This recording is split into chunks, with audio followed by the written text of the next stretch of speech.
Oh my god.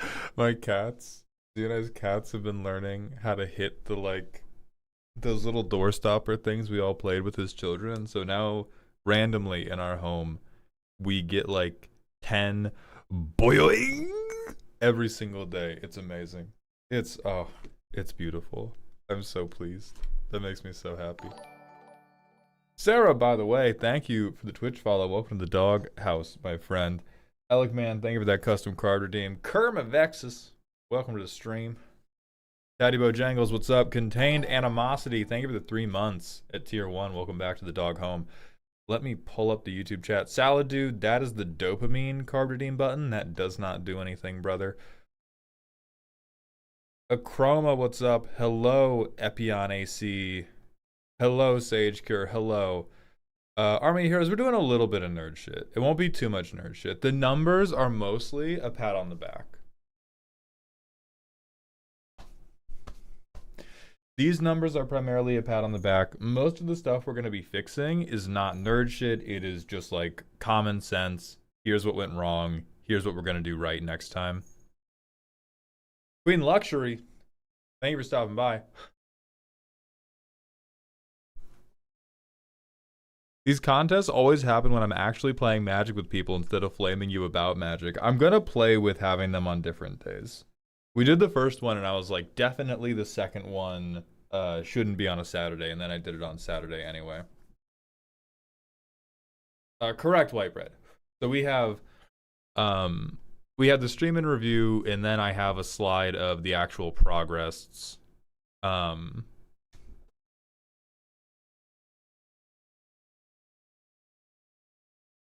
When does the ramp contest start? Review start. I did not understand the second half of that sentence, Hunter. I think you may have been abducted by a demon. Average Kobold, thank you for the Twitch follow. Welcome to the doghouse. They didn't do Museo. We did have Mono Blue Geralf Stompy.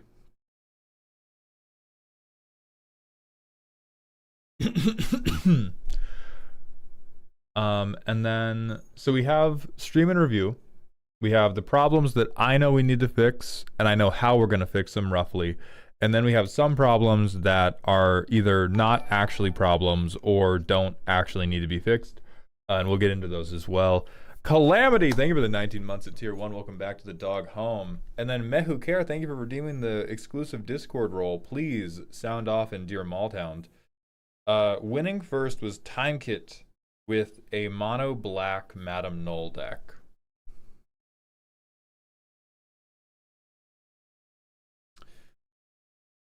Malcolm, it's going great. Hello, everybody on YouTube. Let me hit the manual ad break on Twitch, and then I will hit record so that we can publish this on the VOD channel too, and then we will get into talking about it.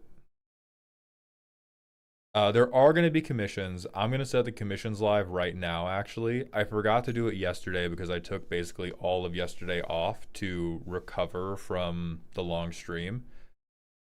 There are no roast commissions this week because I also, because of other scheduling issues, had to cancel both of the roast streams last week.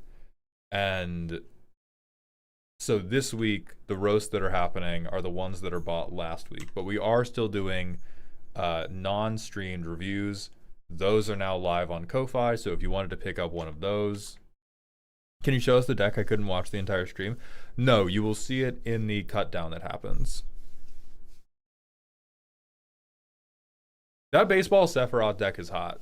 That baseball Sephiroth deck was really hot. One of my favorite things, 3K customs are a thing today. One of my favorite things about the competition was the number of decks where we were able to disqualify them while still gassing them up. Like it felt like the first competition, it felt like I had to do way too much like, oh, well, I know you love it, but like, I just don't really like it. And this competition felt much more like, oh man, this is fucking awesome. Unfortunately, it's not like stompy. Like here's this thing, here's this thing that makes you not fit the paradigm of what we asked for, but it still looks like an awesome deck. The Hunter, thank you for the tier 1 sub. Welcome to the dog home, my friend. Cosmogoy Slime Against Humanity was funny as fuck. Army Hitch, thank you for the prime sub for the 9th month in a row. Welcome back to the dog home. I appreciate those Jeffrey dollars. And Void Garden, thank you for the 20 streams in a row.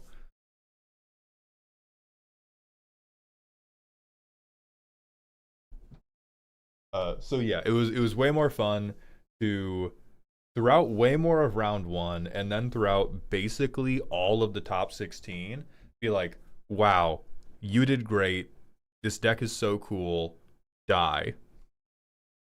That made me really happy that got to be the feeling of the competition rather than like, oh well, you have your deck's stupid and bad and wrong. Like the fact that Dirt Guy had to, like the fact that we had I Eat Dirt and it had to lose round 1. Oh, impeccable. So how many times a month is cool stuff going to give you money for this? Yeah, let's start talking about that. Bellion, thank you for the 8 months with Prime. Welcome back to the dog home. I appreciate those Bezos bucks. Oh, hell yeah, Spilbo. I appreciate that very much. What was the comment I was responding to? Oh yeah, how many times is cool stuff ain't gonna give me money for this? All right. I have hit record. This is now part of the VOD for posterity. So let's begin talking about how the competition went, what we are going to change, how often we are going to do it. Headline, went fucking excellent, A+, amazing. I still have to go back and get the stats from the first competition to compare it, but this was many hours longer and had, I believe, more average viewers and more max viewers on both platforms, both on YouTube. These are just the stats from Twitch. I did not pull the stats from YouTube. And so I think across both platforms, we got pretty close to or even right above 1,000 total max viewers across both platforms. We averaged 350 viewers on Twitch. Across the 9 hours, we had a little over 2,000 people click into the stream at some point, and we had over 600 people talk. Those are all very, very, very good signs. Now, obviously, the least healthy part of the stream is the shape of this graph, where people got less interested as time went on. That's natural, because an issue we have, a lot of people in my Discord have been comparing these contests to American Idol or to The Voice. If you have no context for what I'm talking about, this was a stompy deck building competition. There's going to be videos of it all over my page, all over my stream. Visha Ringtail, thank you for the 1,000-bit cheer. May this $10 be enough to ask for a page of the decks that made it to round 2? Some of them look great. Also, I like the idea of 2 days. Either way, watch the whole VOD. Was great. You're great, Maul. Visha, thank you so much. I will absolutely publish the round 2 deck lists. Isn't that the shape of every single video graph? No. No. It is the shape of most YouTube videos. It is not the shape of most streams. Most of my good streams go here. I'll draw a good stream in green, an okay stream in yellow, or like in blue, and then a bad stream in red. That's a good stream. You can pick up steam the literal entire time. An okay stream, we pick up steam. People got a little bit bored to the end, but it was mostly stable. Bad stream, kind of on that. Now, there are things that ameliorate this, right? Fucking 9 hours long. At the time we ended stream, Magic as a category had 1,000 viewers. So at the time we cut this stream off, for those of you asking like, oh, well, isn't it about the time? It is in part about the time. Hey, get out of here. Um, because I think throughout the entirety of the stream, I was roughly 20% of Magic the Gathering's Twitch viewership. That's amazing for me. That's really, really good for me. So we had 20% of the Magic watching population basically the whole way through, and the total number of Magic the Gathering viewers dropped off precipitously. Like we went from literally like around 3,000 people watch Magic on Twitch in the middle of the day, and only 1,000 watch it at the end, at like late at night. MLP, thank you for the Prime sub for the 17th month. Welcome to the dog home. I appreciate those Bezos bucks. Hi, Katie. I'm also sad I didn't get to look at your deck. And so's Briar. She's so sad. Who's my pretty girl?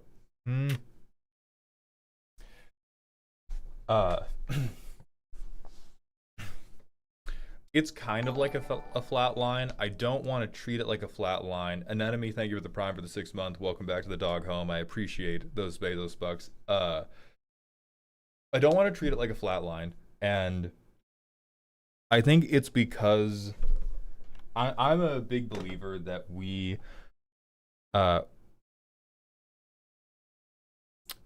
tend to reach for and fall towards whatever expectations we set in our own mind.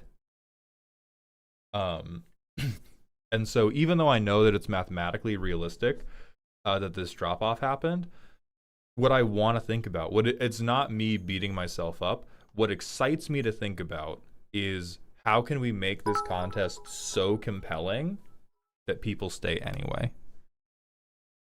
Not totally possible, and it's not like I'm going to be tweaking until this is a totally flat line, but there is a missing section here where it's like, where can we make it so fun that they want to stay anyway?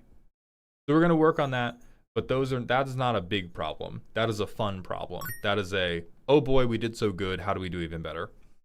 White Bread, thank you for the 16-bit cheer. You will look at my Eldrazi Kindred deck. You can't run for my $75 forever. So let's talk about the problems we do have to solve. The main problem we have to solve is the entry form.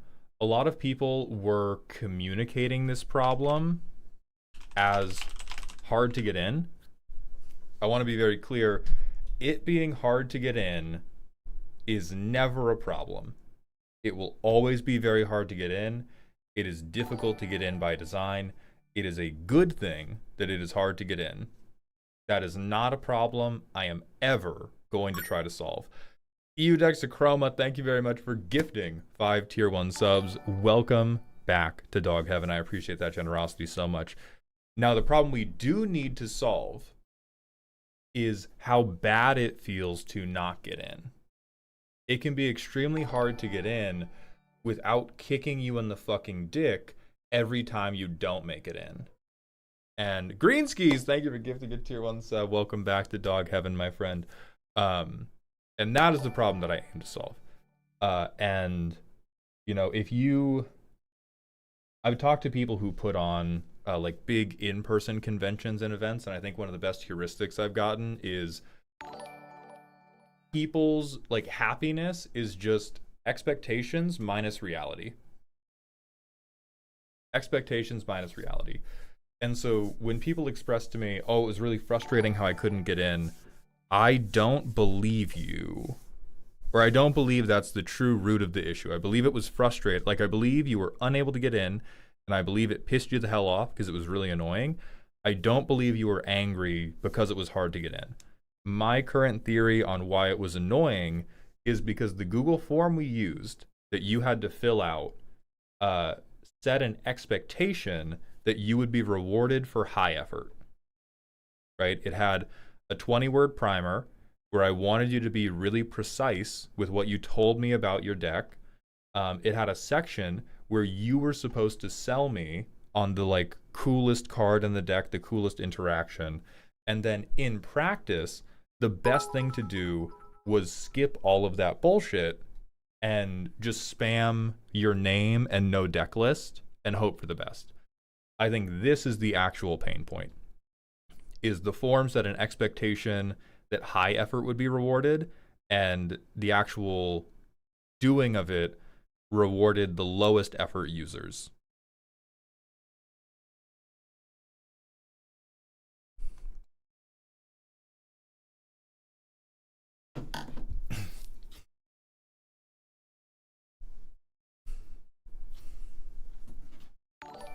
No joke, boss. After I made it into round 2,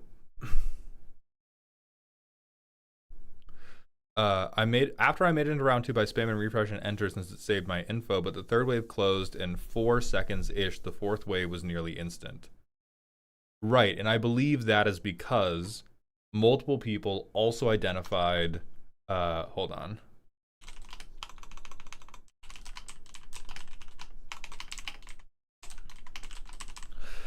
People found ways to, like somebody had already reported in Dear Maldhound that they were able to, like in round 1, they filled everything out. They filled everything out, did not submit, and then hit submit the moment wave 2 opened, and didn't even have to reload the page. And so I believe this and many other little machinations like this were why people found it like more and more compressed, because people were doing the tune and exam thing. Like people were doing this, but not in the way that I wanted them to do it. People were doing this with the strict mechanical inputting of the Google form and not with the actual deck building. And I wanted them to do it with the deck building. So the way we're going to fix this, I'm going to put this in like bright green so that it's obvious. No, bright green is going to suck on the white background. I'm going to put it in bright red for how we're going to fix it. We have to disconnect form completion from actual entry. Because I want the form to set an expectation of high effort. I want the form to set an expectation of high effort. I want people to take time to fill out that form. I want to catch people when they don't fill it out correctly. So we need to keep the form high effort. But if we keep the form high effort, we have to insulate it from the speed problem. Because I don't care about how quickly you can type. I just don't give a shit. There can be a different contest that measures that.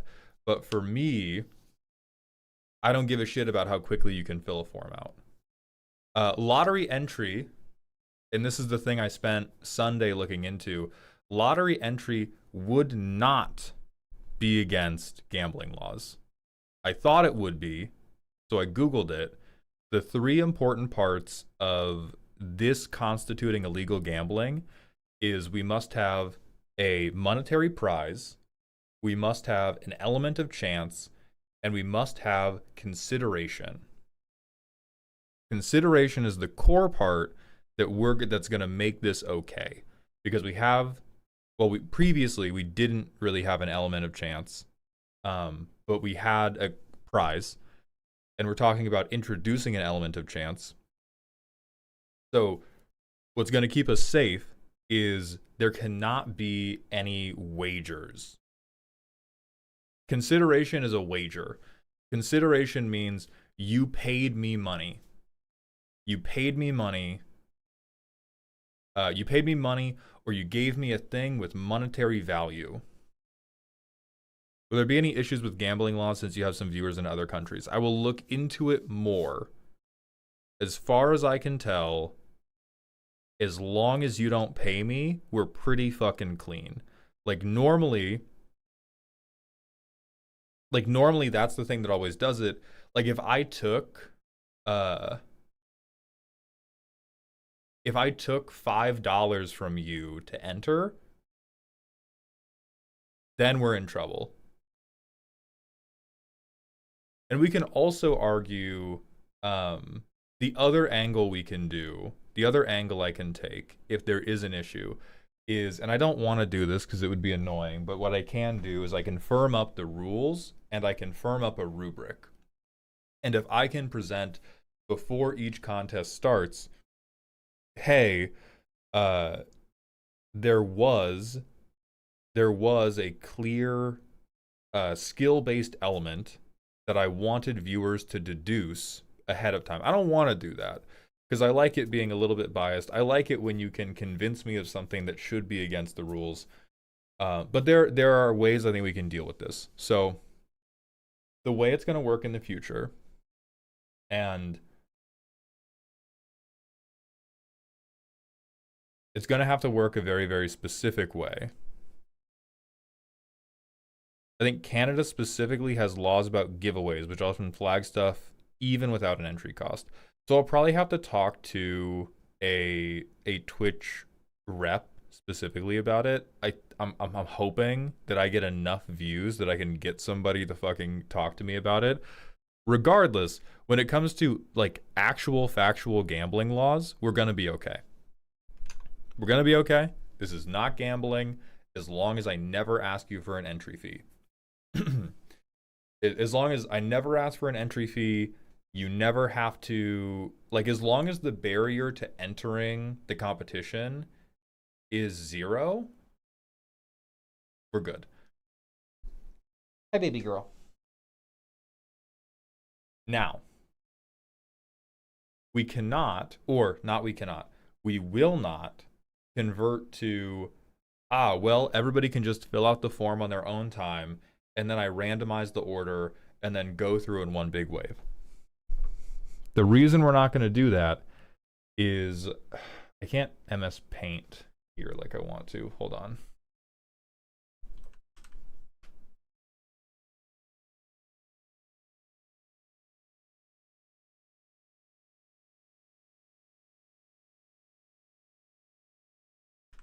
Please, clipboard. Okay, whatever. So here's, I'm going to do it in purple. Here's the viewer graph we had. The reason we're not going to do that is I got to trick these people. Everybody in here.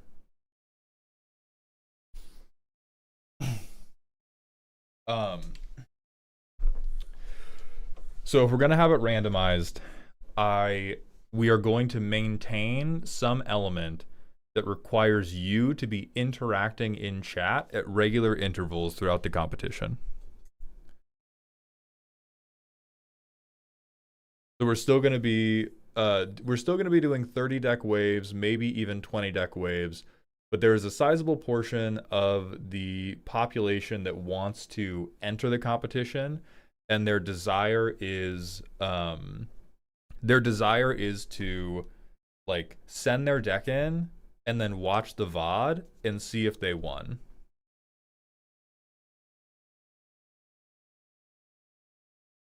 We ain't doing that. We ain't doing that. Because the problem we have versus things like American Idol. Hey! Stop fighting each other.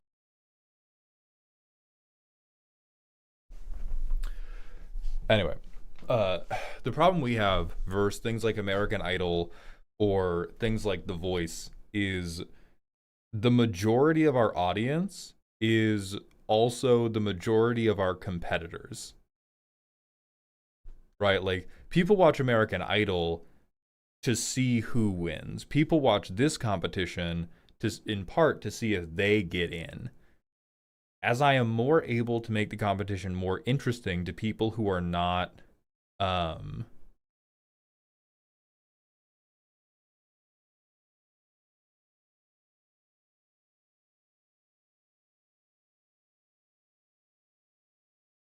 yeah, like, I mean, I would class the deck description as part of your primer.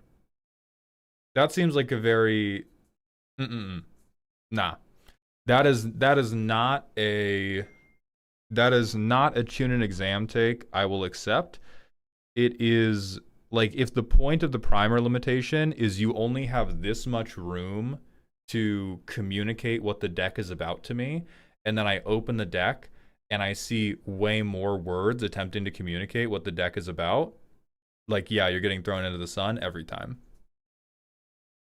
That will remain. Like, I'm gonna try to define it better and better. I reserve the right to chuck you into the sun for that. Um. Anyway, so the problem we're not going to solve for people is we're not going to solve the problem of, oh, can I submit my deck at the beginning of the day and then stop watching stream and then come back later and see if I won? No. So the way we're going to do it is the form is probably going to open. The form is probably going to open the day before the contest, or maybe even a few days before. I want you to be able to submit the form absolutely at your leisure, whenever you want. When we get into the stream, the way it was going to work is we're going to do marble racing. Z has found a plugin that will make it work for YouTube. So YouTube is no longer going to... yes, Elikman, and also one of the premises of this competition is that I don't explain things well enough and then chuck you into the sun anyway. And I think that one follows... Like, I'm making a lot of broad, sweeping statements that you are meant to try to spiritually deduce the right answer from. And that is one where I'm standing firm on, no, I might communicate that obliquely in the future anyway, just to get people. Anyway, so we're going to do marble races. I believe I can make marble races work on YouTube. And now we're still going to have a little bit of a delay problem. It is not going to totally solve the delay problem because the total number of viewers on this contest now is above 500. Like, the total number of people who want to participate is above 500. The maximum number of people that can be in any given marble lobby is only 500. No, it's not. And so we're going to do a marble race with 500 people. I'm going to export the winners. The top 30 are going to be a wave. We do 30 decks. So we're going to have like one 5-minute marble race every 30 minutes.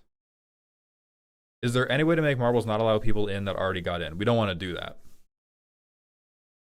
Right. It is still going to be punishing. It will still be frustrating because of ping, but it is going to be much more forgiving than the Google Form system. Because the Google Form, if you're not in the first 30, you're totally fucked. And in the marble race, you only have to be in the top half. No, Agramon. We can think about that for future tournaments. You will be able, you will not be able to do multiple submissions. Like, you will be able to enter every marble race until you make it in. But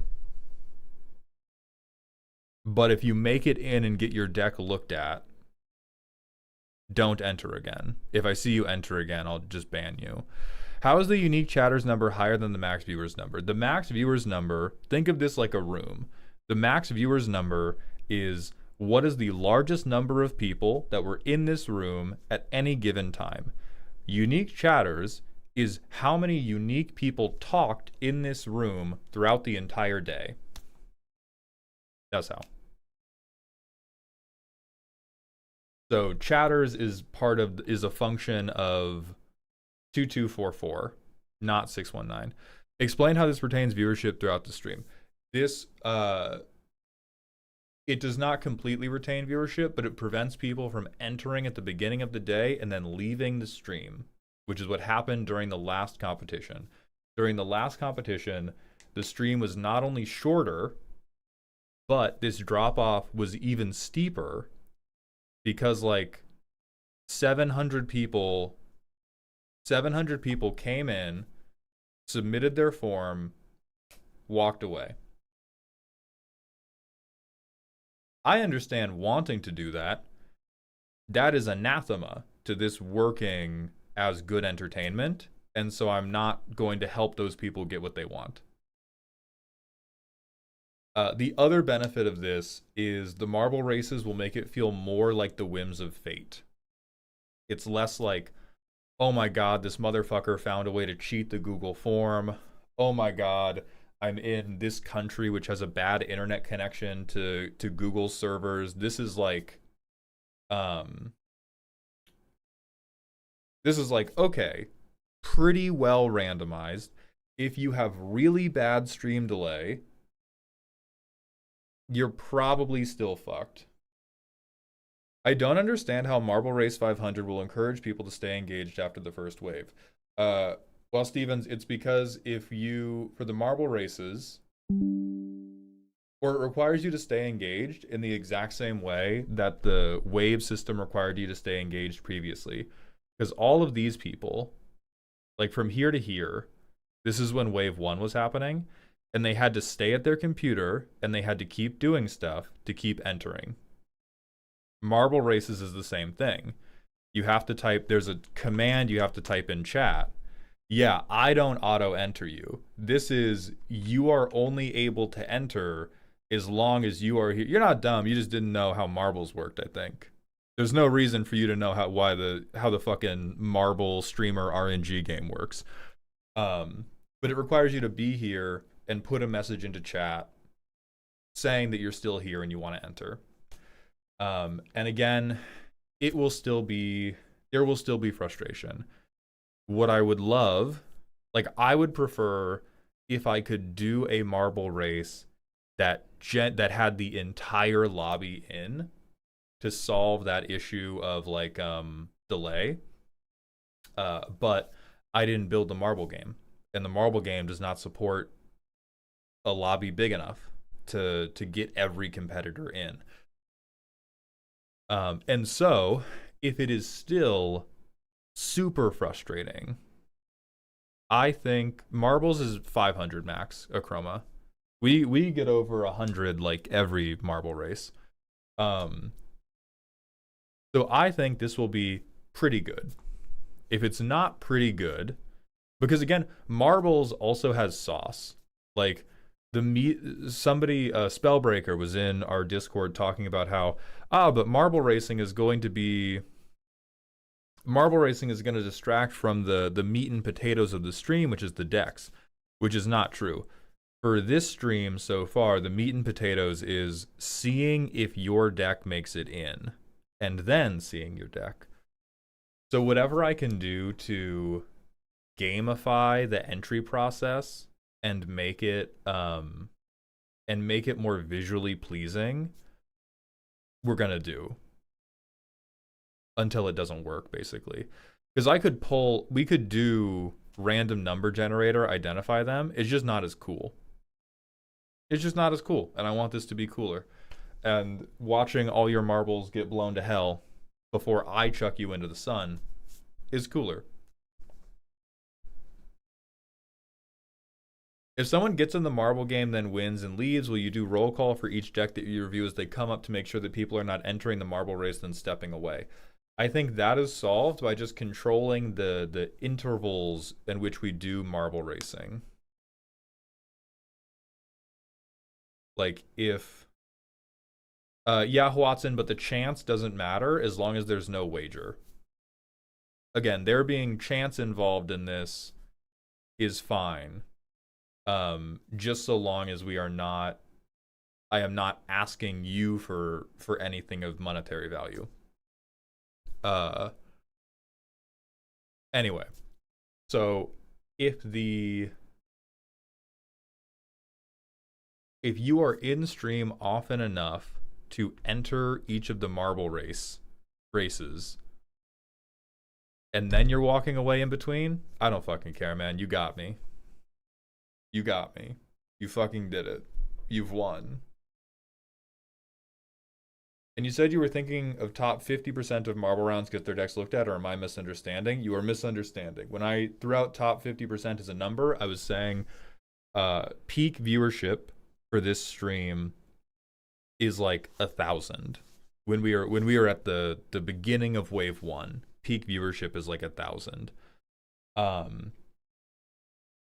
and so if you wanted to make a wave Saturday, you needed to be in the top 30, like the fastest 30 of 1,000 people. In the marble race, if you want to enter, you need to be in the fastest 500 of 1,000 people. There's also a good amount of people watching who aren't participating. The numbers from the first contest would disagree with you.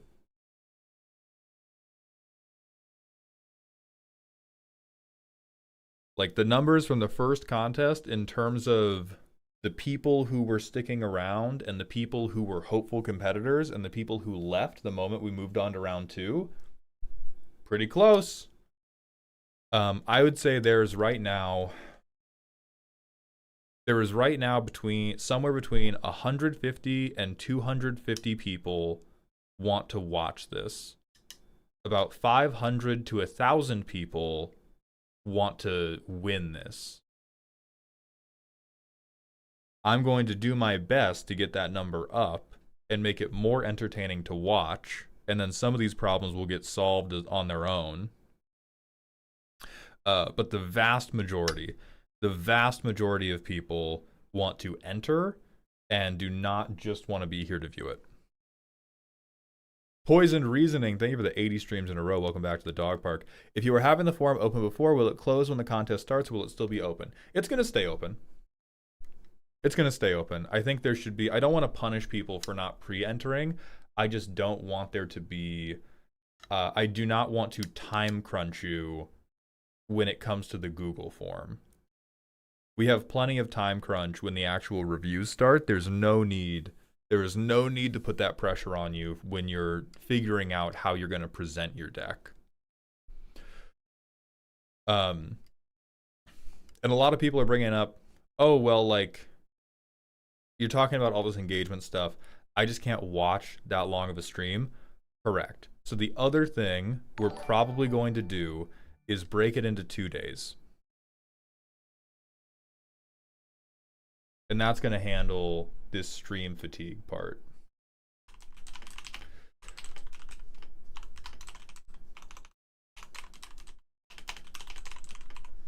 So we're probably going to have round 1 be its own day. Top 16 be its own day. I think my hypothesis is that this will have very, very negative effects on the viewership of top 16. I'm probably going to utilize giveaways, additional promotion, maybe come up with like a gimmick to help it, a gimmick to help it go better. But we're probably gonna start the streams earlier. What would make it more fun for you though? This is already extremely fun for me. My fun levels are already so high. My problems, I'm one of the people whose problems don't need to be solved right now, because I have so few problems. So we're gonna break it into 2 days. I wonder if it would be better to do one half of the bracket day 1 and the second half of the bracket day 2 with the finals at the end of day 2. Nope. We're gonna do go to top cut. Top cut is its own day. We are not going to make top 4 a live game. That I thought about that last night. The form fill out. Okay, I am confused. Is the form fill out going to reset every 30 decks? Because if you don't clear between marble races, once we get over 500 entries, filling out the form is pointless. No, it is not. So,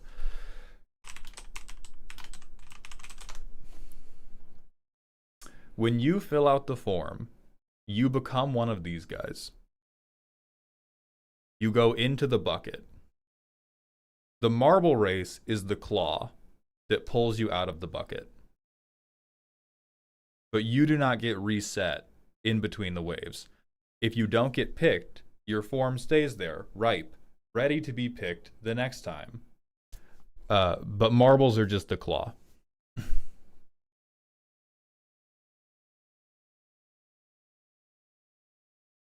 Yeah, now we're getting it. The claw! Yeah. Doesn't this fall under the gambling thing? Nope, we've covered this like 5 times now. Because there is no wager, it is not gambling. I am still going to get in touch with a Twitch rep specifically to make sure that we do not run afoul of, like, because some countries have extremely aggressive, like, free sweepstakes rules as well. So I want to make sure I'm not running afoul of those. How do you decide what 500 forms go in the bucket, though? By people typing this. Okay, no, now I have to do it. Now we have to do it.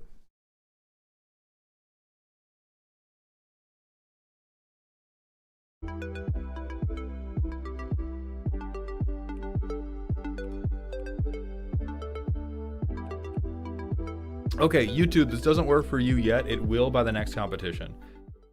Everybody in chat, type !play.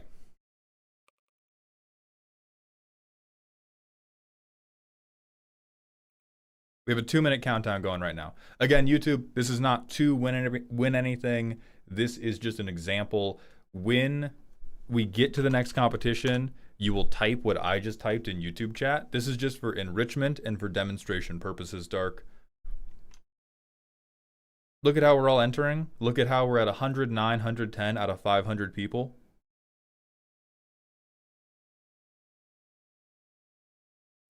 And you see you have this 2-minute timer, so you have plenty of time. So like everybody, we will still have, it will be way more competitive than this on the day of the competition. Like we will probably hit the cap anyway, but you will have way more time than you did with the Google form to get an opportunity at it. Winner gets to make a suggestion for a future contest theme. Yeah, but you can also do that if you lose. There's no... I certainly will not listen to you more because you won the marble race. Xeandre, this is not for anything, so I'm not going to ban you if you enter without a deck. This is just for enrichment. Yeah, winner gets some free air. What if people win and don't have a deck? Then we just grab more people. We are definitely not increasing the timer for the contest. 2 minutes is more than long enough.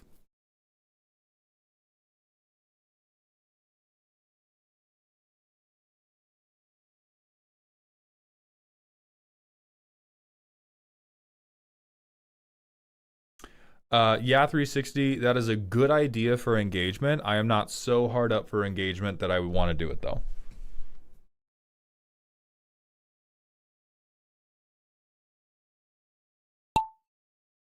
Well, Agumon, I think what it's going to be is we just make the evaluations, because like the evaluations, I was having to like rush myself by the end. Yeah, if you have a 2-minute stream delay, you are pretty fucked no matter what entry method we do.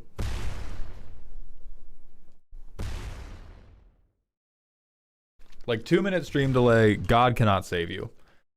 So we would just watch this. I would probably have Z do like the marble announcing. What this would also do is it would let me take a couple minutes to like breathe, rest my voice, not talk about commander decks, because my brain does begin to melt. Like anyone's brain would melt after looking at like four fucking straight hours. Let your jaw heal, maybe? It doesn't... I have an appointment with a dentist for TMJ, but if I, like... There is no realistic number of days I could take off from streaming that would let my jaw heal, because my jaw takes damage from any talking.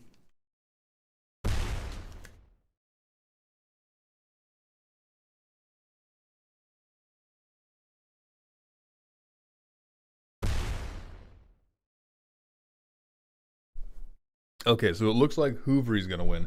We can change up the course, yeah. Oh, Hoovery fucking dies. Yeah, I have a heavenly restriction. I talk really, really good, but every time I talk, I ouch a little.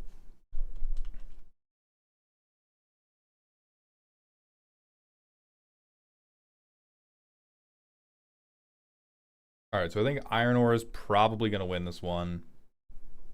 Again, winning does nothing, but very, very good job, Iron. You're so awesome. You're such a good boy. Oh, never mind. Oh, yeah, for sure. I think the DNFs are fine. Like, as long as we get a top 30, I think the DNFs are awesome. People watching themselves die and screaming about it is a positive in my mind. We can see how it goes using Sablewave wins. Congratulations, Sablewave. We can see how it goes with different courses and if people like those other courses more or less. But in the Mind Palace, people being able to, like Lightning Lodell being able to go, no, I fucking died. Like, I think that is a positive for the competition.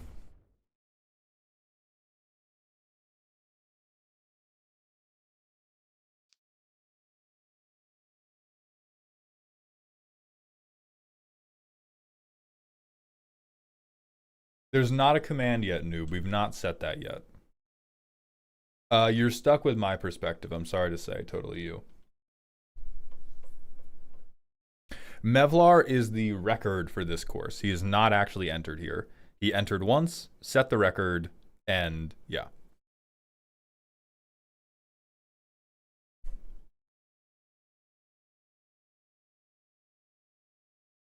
Okay. So final results, can I... This copies data to clipboard.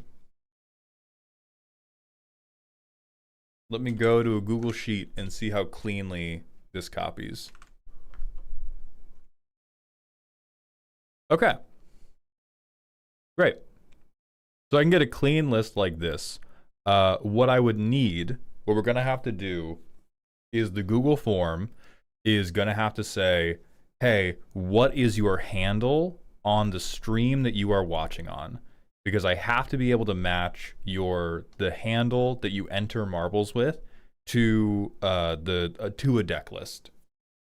So I'll be very clear about that in the Twitch forum next time.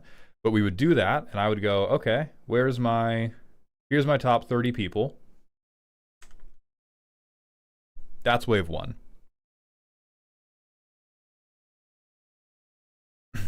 Yeah, there's definitely a VLOOKUP I could do that would make this work relatively automatically, and we will probably do that.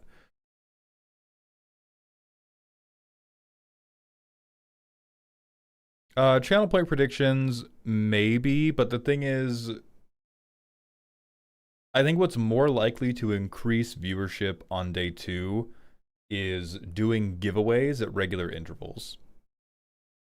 Like, if I can get cool stuff to up the prize support, and I can get cool stuff, like I'm gonna do the Ben Bateman strat, because every time Ben Bateman publishes a long form, he goes live on Twitch and YouTube, and he says, I'm giving away a collector booster box, but I'm not doing it until my YouTube video is at 2,000 likes.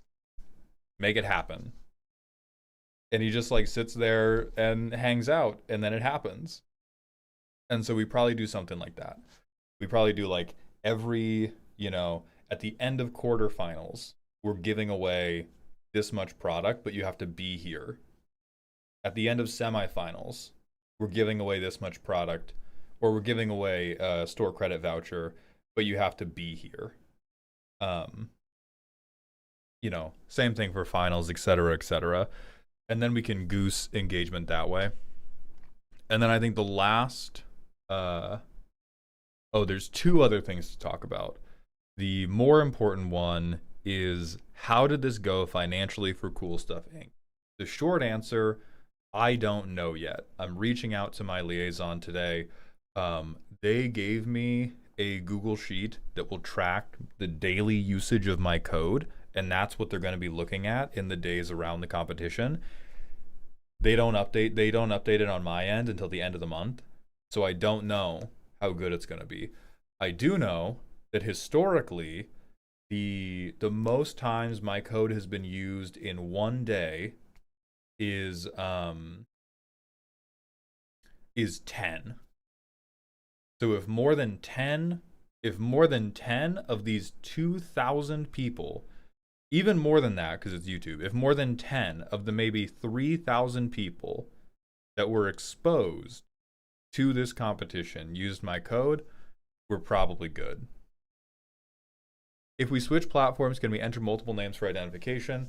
That will probably fuck up the VLOOKUP. I would say don't do that.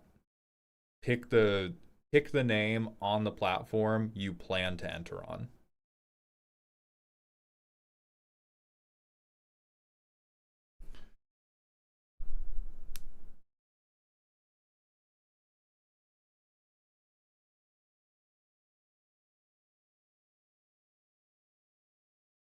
Deadshot, why are we beefing so fucking hard, bro? What?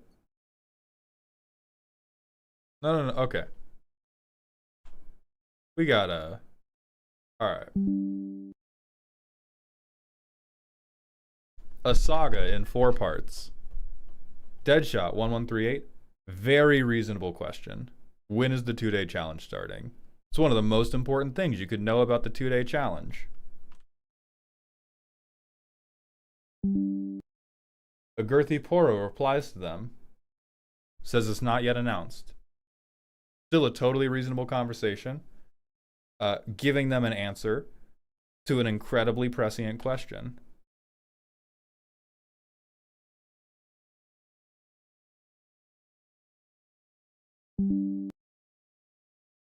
And then you crash the fuck out.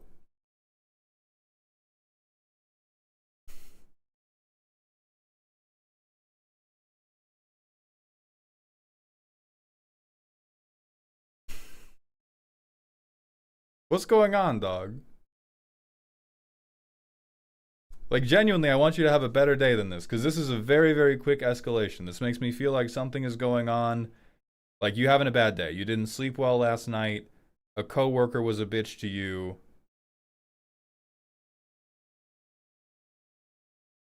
Oh my god, we all misread your tone. That's what happened. I wasn't crashing out. I literally gave them a gifted sub for being helpful. I can't read. That's astounding. We all got right, that wasn't sarcastic? That's insane. Deadshot, I personally apologize. I woke up on the bitchy side of the bed this morning. He genuinely, first genuine, oh, you should be a mod. He was actually saying, oh, we should mod this guy.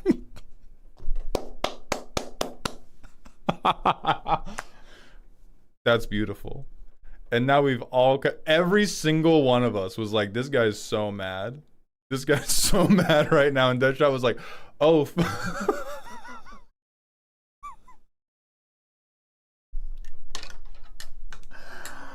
Oh my god, this is the funniest shit. This is the funniest shit. What an interaction. What an interaction.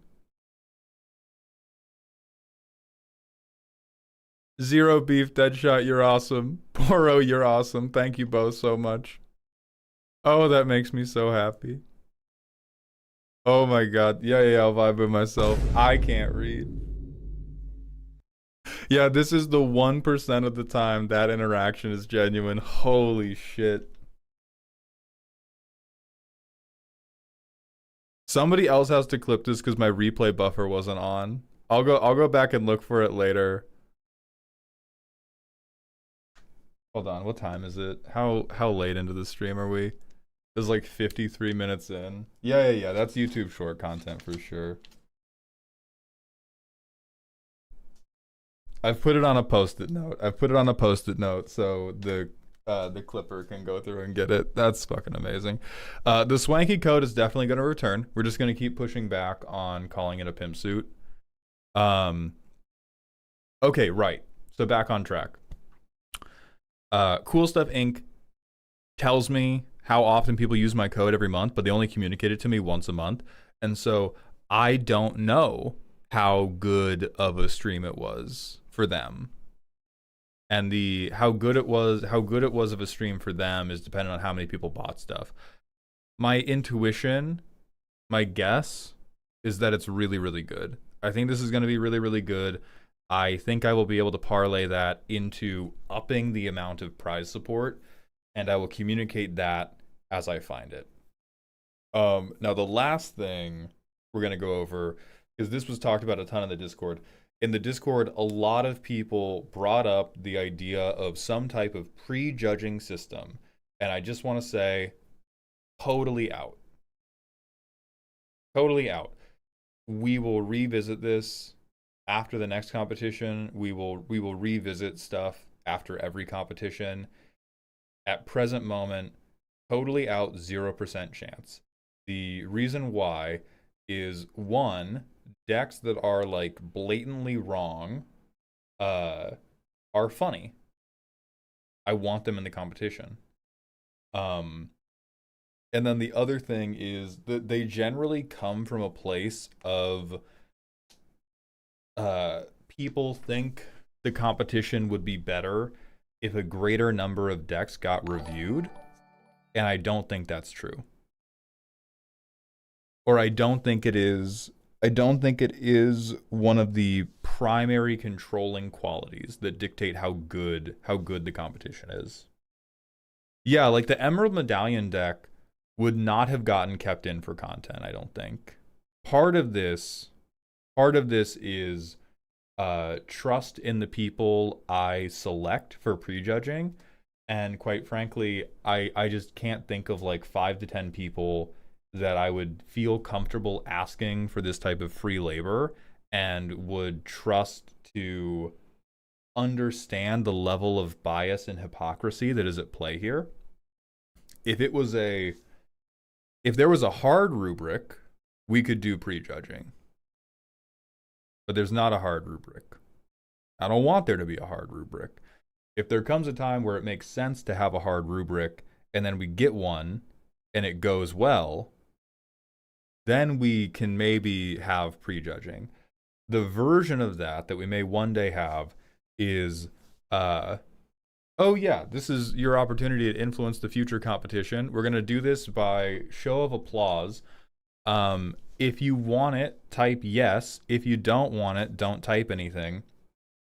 Do you want day 2 to be co-hosted and co-judged by other Magic the Gathering content creators, ideally a content creator who is known for the type of deck that the contest is about? Fuck a poll. If you care about it, type.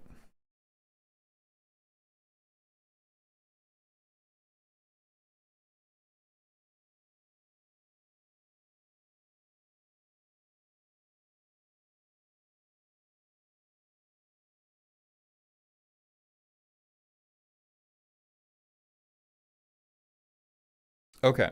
Immediate yes. That's not going to be for round 1. Because for round 1, that's going to slow things down. It's going to slow things down way too much. But for, and maybe not for every competition, but for the competitions where the archetype, as a Magic the Gathering creator who is known for that archetype, we will sort it out well ahead of time.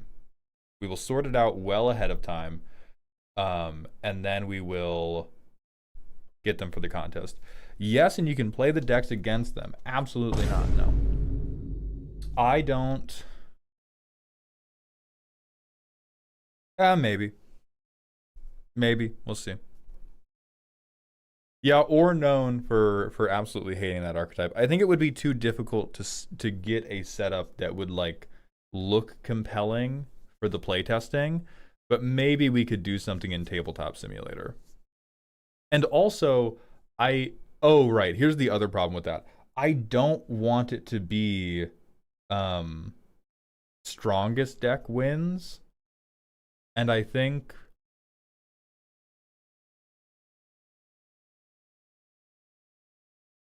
one of the things we did Saturday was we did multiple playtests, and we let people keep the best because we didn't want a deck to just brick. Like, we wanted to see what is the deck like if it does its thing. And if I play deck lists 1v1 against people, there's a pretty good chance that one deck is just going to brick, or people start spamming removal, or people play a deck that is like, okay, it's on theme for the competition, and it has silver bullets for other decks doing this so that I can beat them in the head-to-head. Yeah, I think Noob CC, I think the Douthie Voidwalker incident was a beautiful moment that we do not want to plan a meta around.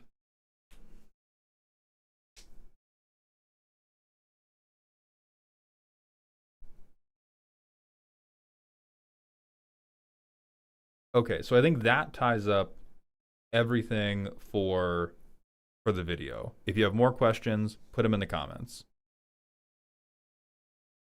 All right, and then stream is going to keep going.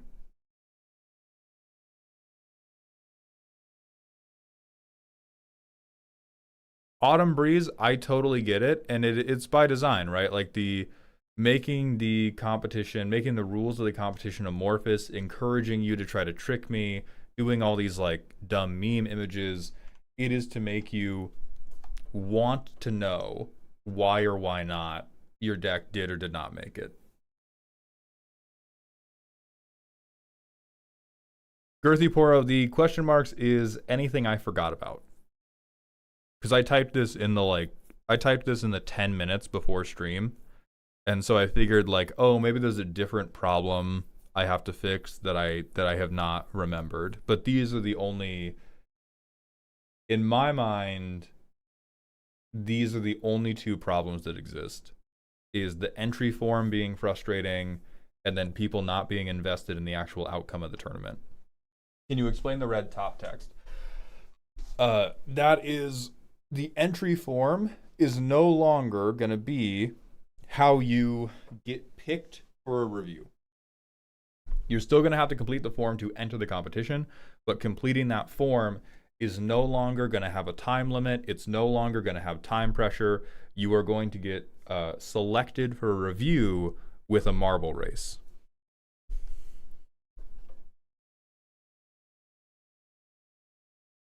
Which will hopefully solve many of the frustrations surrounding, I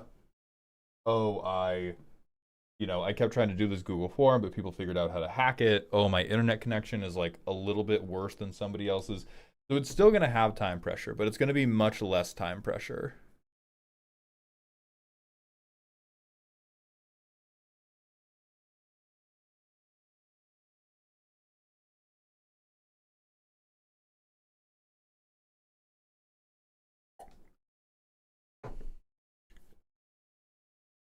We are going to do the 3,000 point redeem custom cards today, yeah. Is there some way to tie the Google form to the marble race, export all of the submissions to the race instead of typing play? I can. It is not desirable. It is desirable that you should have to be here typing something and prove that you are still watching to enter. OCYC, I looked more into it and I now believe it is. I'm going to be double checking that, and we may have to totally revisit all of this bullshit if I am wrong about that. But I looked into relevant gambling laws. Whitebread, thank you for the 200-bit cheer. Not a criticism, but the use marbles to decide it has the same vibe to me as we're going to use this form of energy to boil water again, which is hilarious to me. It is what we're doing, but we're going to boil water in a cool way. Like a sweepstakes sort of thing. Yes, probably. Let's look at like what makes a sweepstakes illegal.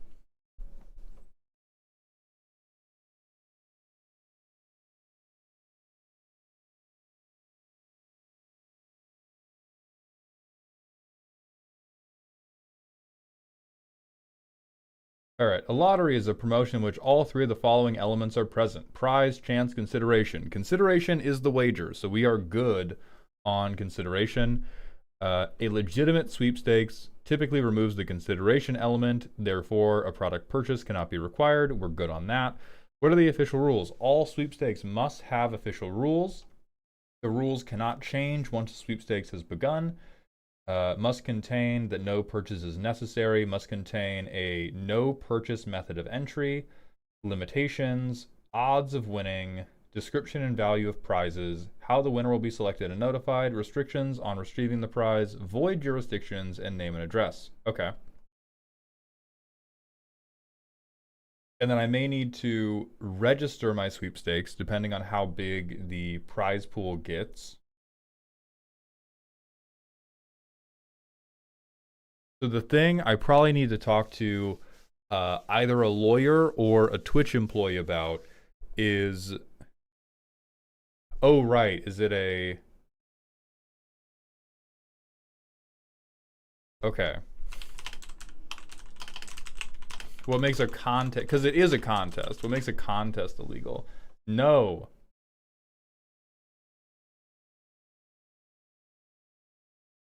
Yeah, building a deck is a skill for sure. Truth in advertising. Yeah, chance, consideration, a prize. All right.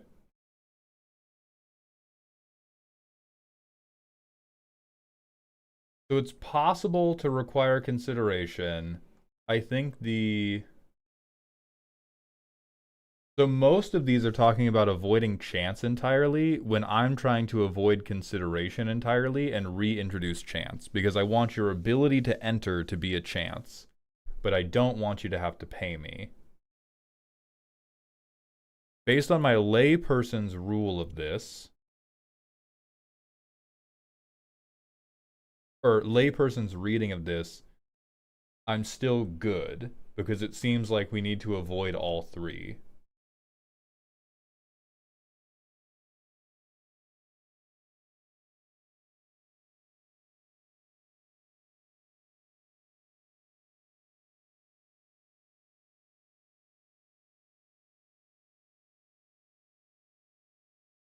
My biggest pain point was some decks being treated like joke decks. Some decks that had effort got auto DQ'd when it felt like they should have had some reward for getting through the form. That's what we talked about with high effort expectation versus low effort reward.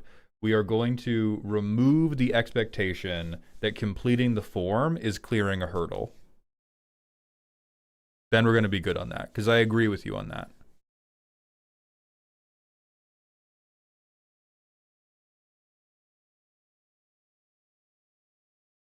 Could you give the winners a unique Discord role? I'm giving them money. You don't need both. Yeah, 360, you can pull up the cool stuff in code with CSI, but it is mauled. Thank you very much for asking for it. Targ, thank you for gifting 5 tier 1 subs. Welcome back to Dog Heaven, my friend. I appreciate that. Jace's cat, I have not beaten that Mega Bonk boss. The thing that stuck out to me was the no changing of the rules section. So, what I believe is going to make us okay is the fact that Master Chef exists. There are many, many, many, many contests that currently happen all throughout our country and all on TV where the subjective taste of an authority figure is the criteria you are trying to beat. So what it may require that I do is we had the slide that was like, this is the stuff that will get you auto DQ'd. I may just have to submit that ahead of time. But there's like, isn't part of the rules that there is no clear-cut criteria? No, it's that the clear-cut type criteria is that you have to appeal to me. That is part of the criteria on every cooking show ever. Because they use like subjective like flavor tests. Like Great British Baking Show. It is, hey, please these two people on a subjective basis and hope for the best.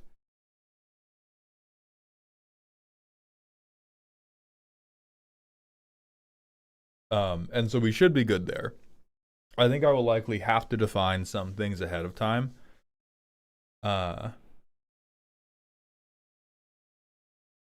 Changeling fans waiting for their chance to get the contest canceled because Rule 5 was added partway through. Genuine, like, it's funny, and also, I can't do that. I can say, I hate changelings, this has put me off the deck, Vine Boom, get into the sun. But I believe if we add this element of random chance to it, and we make it like a proper contest, I cannot I cannot go new rule. If halfway through I go new rule, insert something funny, that is actually a legal problem. Same thing happened the first time. None of us knew about Soul Ring. No, everybody knew, that just wasn't communicated clearly enough. And so then it is so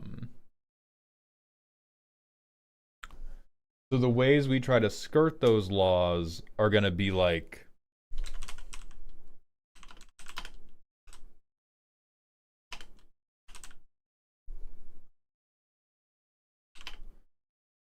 how to make landmines work is there are 4 cards in the top 30 EDHREC ranks for the OTAG cost reducer.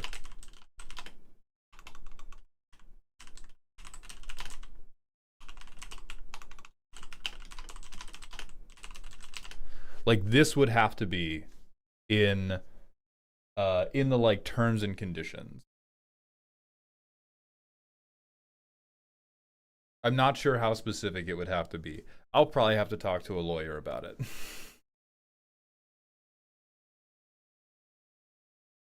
Well, Castle Siege, now you know, brother.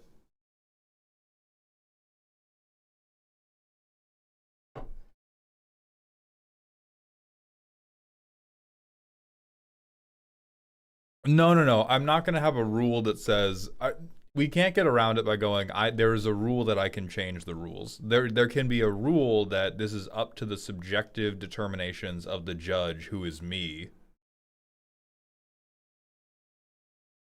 The Binding Vow Hardened Scales was funny, but probably wouldn't fly either. That would be fine.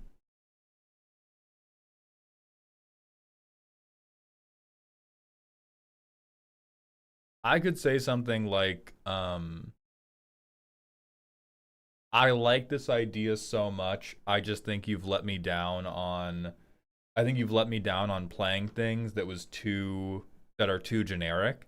And so if you can show me a deck that's not playing this generic thing, I'm going to give you a thumbs up. And if I find the generic thing, I'm going to give you a thumbs down. That's okay. That's not a rule of the competition. If Hardened Scales stayed a rule, if Hardened Scales stayed a rule for the rest of the competition, then it would be a problem. For that one-off deck saying the method by which, or the subjective thing that is going to turn me on or turn me off your deck is Hardened Scales, that still falls under you are being judged by me and my tastes.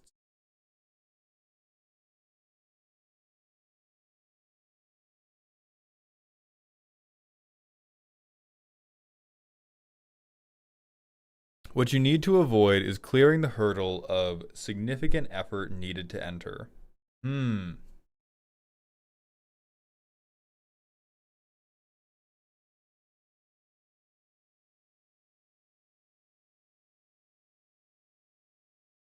That's the one that could be a real issue, because that is a subjective determination. And for some people, they throw these decks together in like 10 minutes, and some people will spend 2 days on it.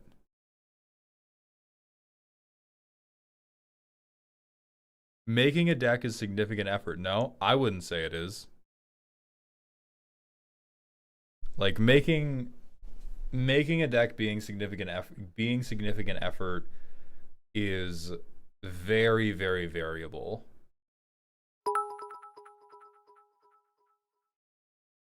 Aegis, thank you for the 200-bit cheers. Speaking of your tastes, how do those hymns placebos go down? Beautifully.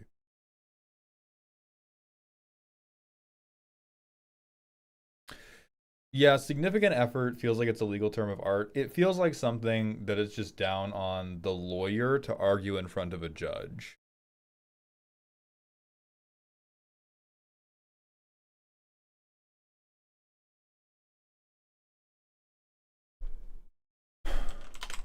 Let's look if there are examples. Like, I think the way this would get decided if it was brought before a small claims court is they would look at precedent.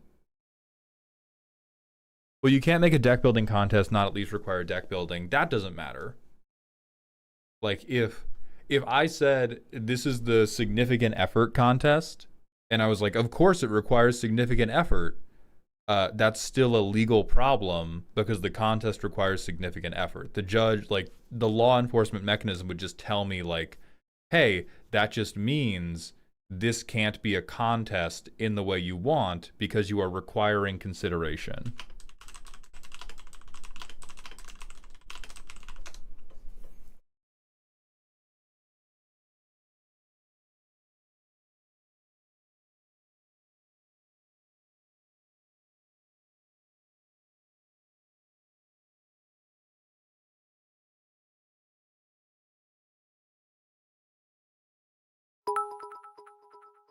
Aegis, thank you for the 100-bit cheer. Uh, Give me 1 month where you do not encourage recreational drug use, please and thank you.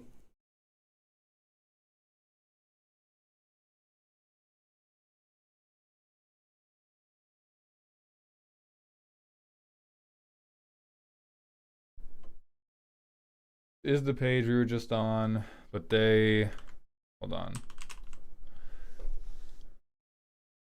This is the only match.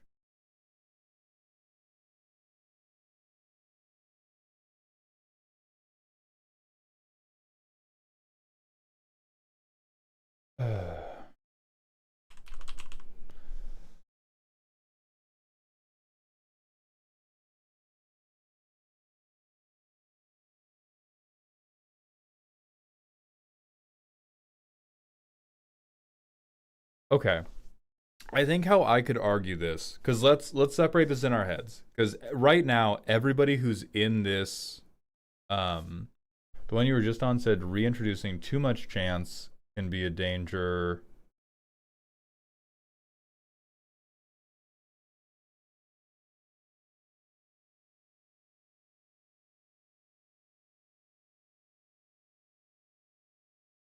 I think I can define objective criteria that maintains the, because that to me is just Master Chef stuff, which is what we're already doing. It shouldn't be a contest. It has to be a contest.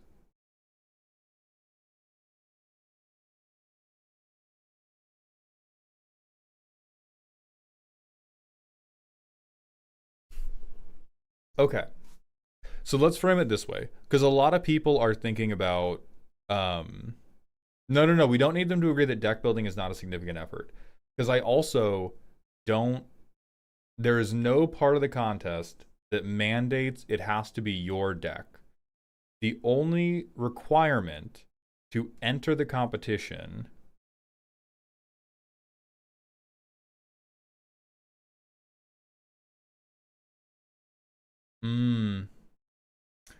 okay. So this, I don't think this creates a problem for randomizing the entry process. It may create a problem for marbles specifically, because it is not a requirement of entering the contest that you build a deck. It is pretty likely that if you want to win the contest, you're going to need to build a deck, and that is probably going to take significant effort. But you don't have to do that to enter.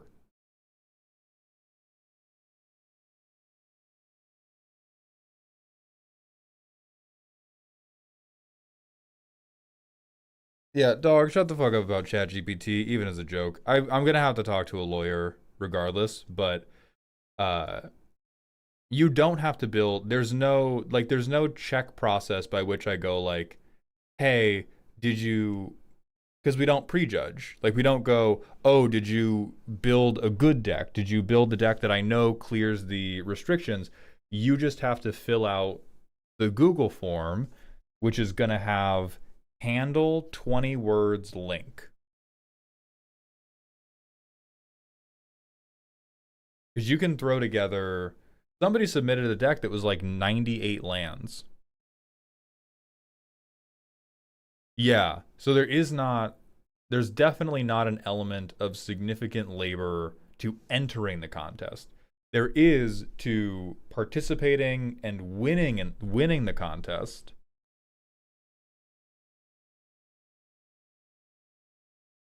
Yeah, so I think we're going to be okay. I think we're going to be okay on significant effort to enter. The the sticky one, the sticky one is going to be, they also talk about like significant time.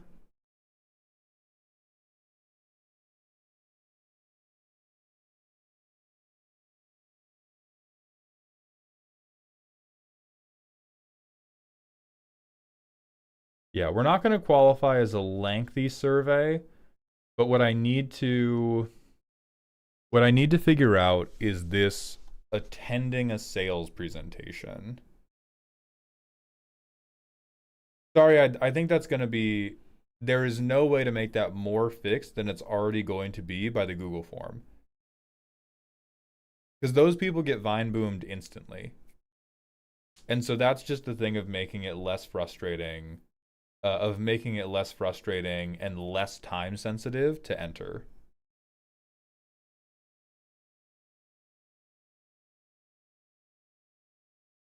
Oh, Stevens, you're quoting something in all caps that I'm not sure the relevancy of, or provides measurable value to the sponsor.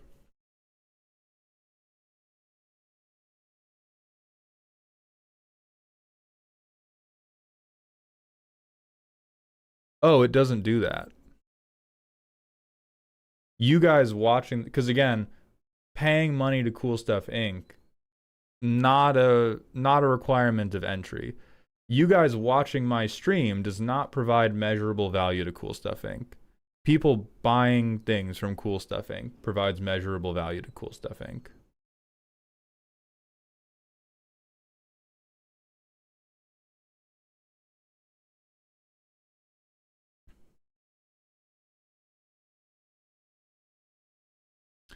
Yeah, the question would be providing measurable value to me as the host.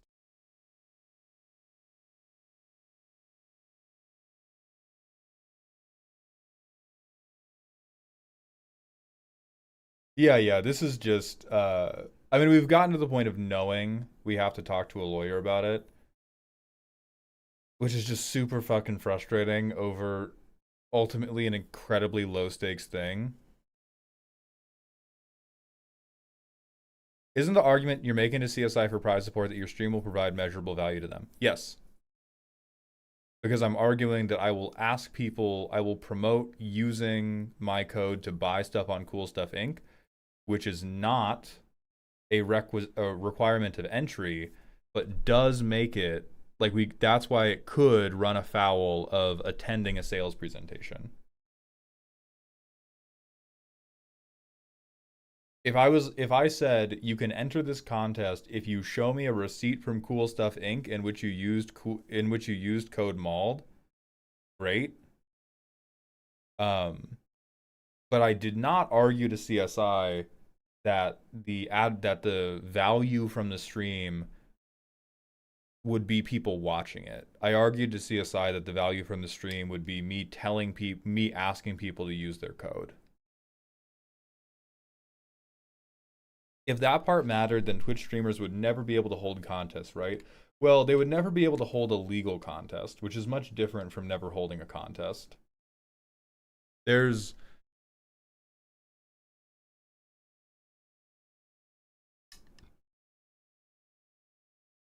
I feel like CSI would have run that by their own legal and shot it down, right? Um Probably not, again, because it's so low stakes.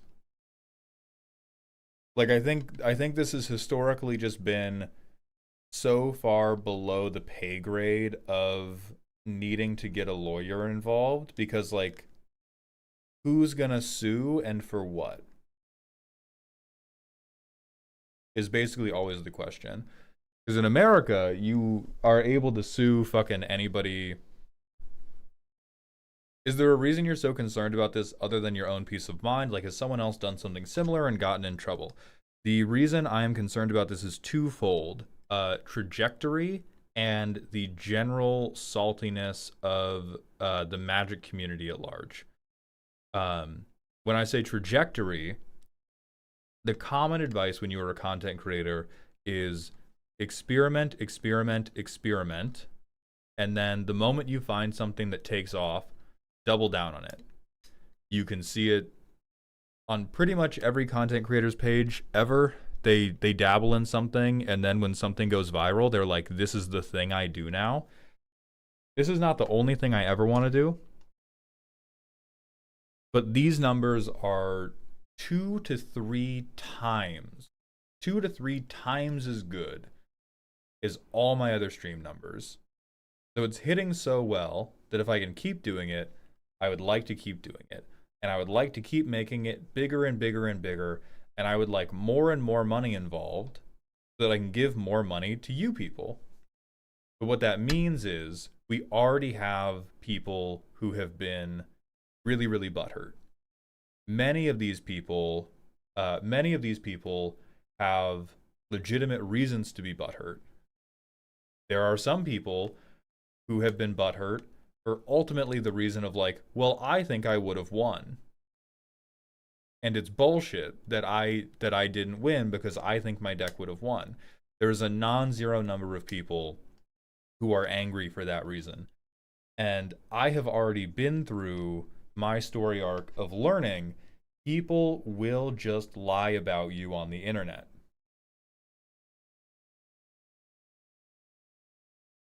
Maybe gamer, I have to ask a lawyer about it. No, that guy was great. That guy was great content.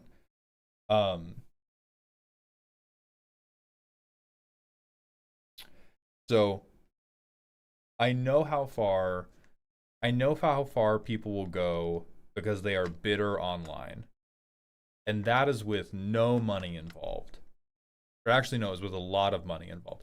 So I know how far, well, actually, no, for some people, it was no money involved. So I know how far people will go to totally fabricate things when no money is involved just because they're angry. And this is something where I want more and more and more money to be involved as time goes on. I think we're very, like right now, I don't think we're at the level of money involved where even if somebody had a case, a lawyer would want to get involved because they're going to sue me for like the damages they would sue me for is the time they spent filling out the form.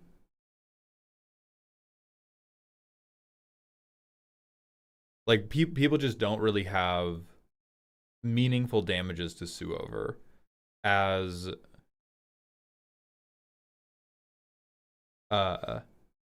more and more money gets involved, there could be enough money in the ecosystem of the contest that people want to sue about it. And I would rather have it handled now and only think about how do I make it as big as possible than let it get big and then have to like take months off doing it because we have to settle a legal issue. Coffeemancer, I saw your DM. Please DM me again so it goes to the top of like the pile. Yeah, a guy in the Helldivers community got doxxed for offering money to charity. Some people are just fucking insane. Yeah, like the internet's just fucking insane. So why not keep the amount of money below the chat can't be normal amount? Because I don't want to be normal. I would love for like frankly, I was talking to Prof just in passing like a year ago, and was talking about like content and analytics, and we got to talking about Twitch. And this wasn't a very long conversation, but during that conversation, he had told me like, yeah, like I see some people streaming and they're getting pretty good numbers. I can't help but feel that there's a really underserved commander specific population on Twitch, and there's probably a lot of viewers, a lot of viewership in it, and a lot of like community in it for anybody who figures out how to make the commander content really big on Twitch. And this feels like that to me. It may have to change in the future to get there. But this feels like the gap I'm trying to shoot. But to get there, that means going big, big, big, big, big. Big as we can, trying to make the peak viewership of this content, or the peak viewership of this contest, the most watched thing in the Magic section of Twitch. And then we're going to try to get it to the level of, and that's just if we can get enough people who watch Magic on Twitch to enjoy it.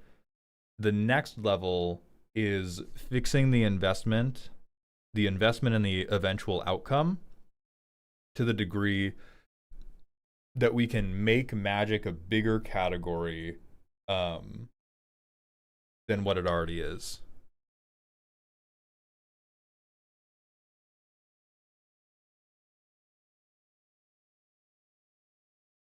And again, the fact that MasterChef is a TV show, there is something we can do to make this work. I must talk to a lawyer to figure out what it is. It may require a lot of effort on my part. It may require money on my part. Those costs may be higher than I am willing to pay. But based on the time, based on like literally every other contest that has ever been held ever, there is a way to make this work.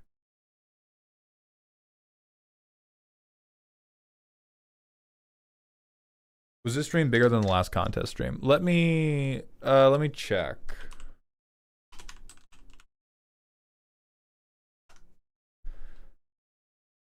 Does anybody off the dome know the date of the last contest?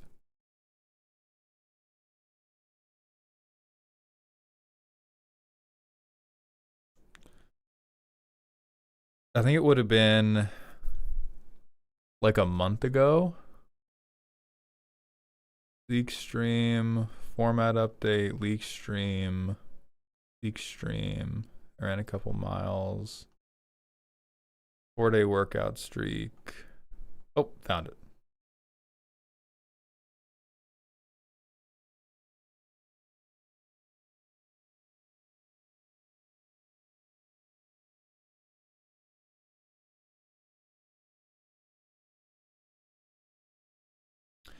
This one is a little bit lower, but also did not have raids, and the other one had raids.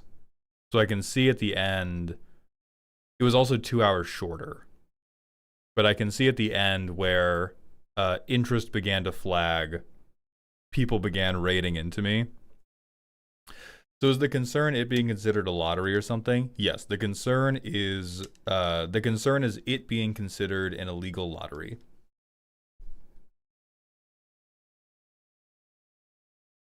We did have more max viewers this time, though.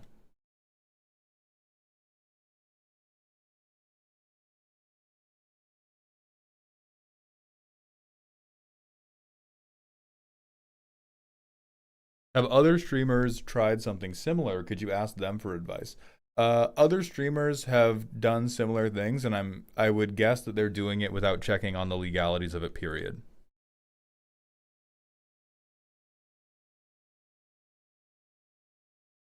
Quite frankly, I feel like that's how it's getting done.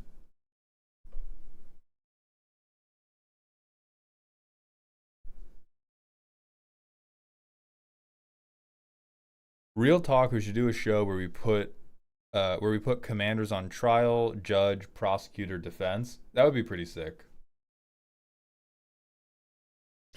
But yeah, the trying to adjust for the mathematical stuff, this competition was actually pretty close to the last one. And I think the big difference maker was really the like last 2 hours. Because this one was 2 hours longer than the previous one, which is both a pacing issue and just a like people were going to bed issue. So I think this one would have beaten it by a significant amount, even without raids, if it had just ended succinctly.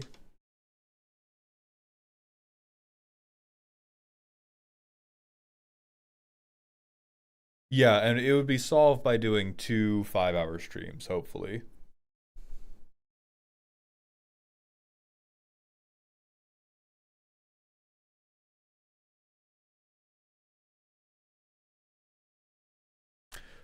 Genuinely, the biggest fucking headache. There is exactly the one genuine legal headache that we're gonna have to deal with, and that is my desire to uh force people to enter in waves, and whether or not people can make the comparison that that is like attending a sales presentation. Um, we could do like,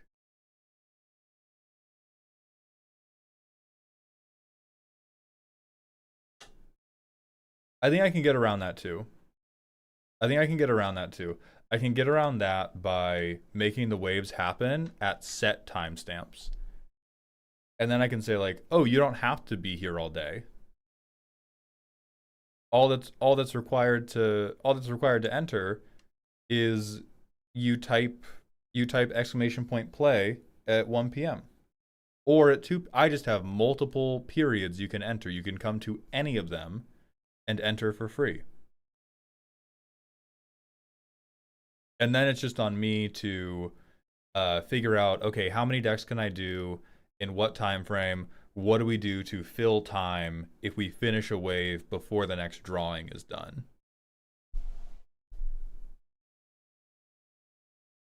I think that works pretty well. But that's all stuff. That's all stuff that would have to be run by a lawyer. Yes, Zerthorshak. It would be like when your radio says, okay, fifth caller or whoever calls at like the closest to 12:07 wins. If you enter during the first time, you have to re-enter for the second time if you're not picked. Yeah. Right, Aether, but I think unplanned times for each entry period, it is similar to the like radio show things. But that is one of the other many things I have to ask a lawyer about and be like, "Hey, how do they get away with it?" Because I'm trying to do something similar to this.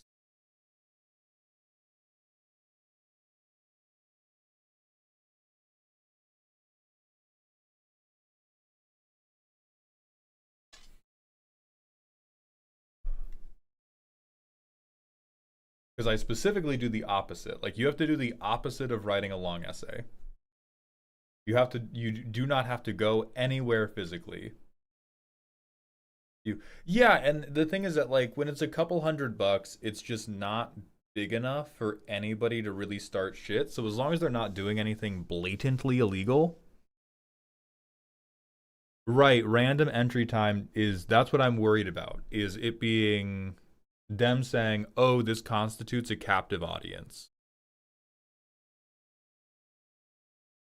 This constitutes a captive audience. Jay Arlington, thank you very much for the raid. We're looking up the legalities of contests and sweepstakes to try to improve the next deck building competition. I hope you had a good stream, my friend.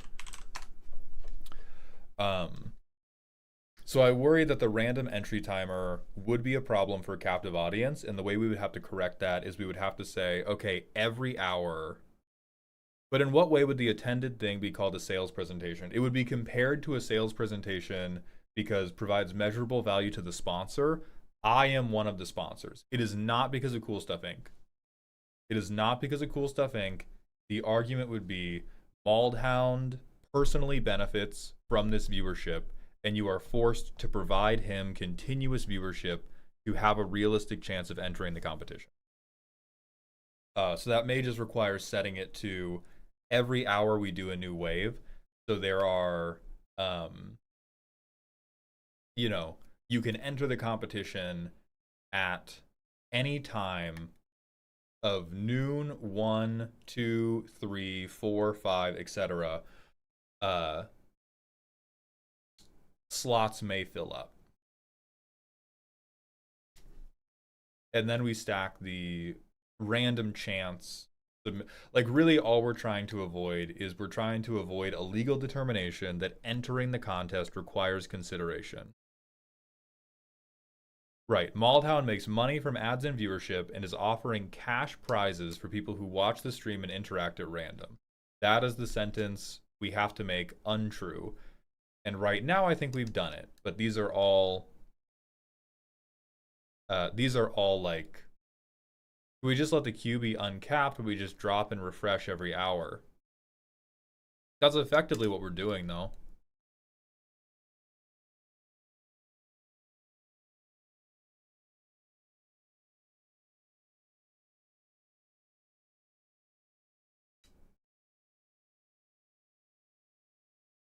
We're already doing pre-registrations.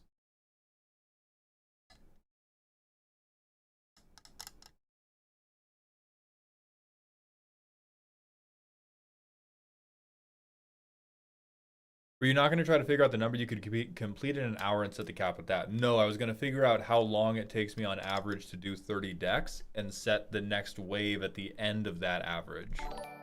Runin101, thank you for the Prime sub. Welcome to the dog home. Does a page 1 of the Google form being, I agree to be normal about this, do anything? It could not be worded that way, but there may eventually need to be a legal disclaimer that is written for me by a lawyer, where you agree to some type of shit about this, yeah.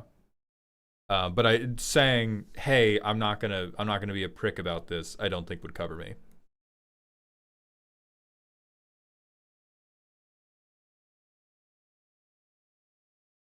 All right, background music back on. Sorry, I forgot about that, everybody. So I think the point we're at now is we have the right questions for a lawyer.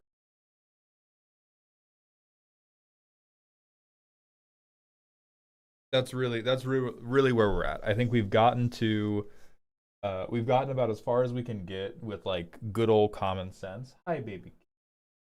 With good old common sense.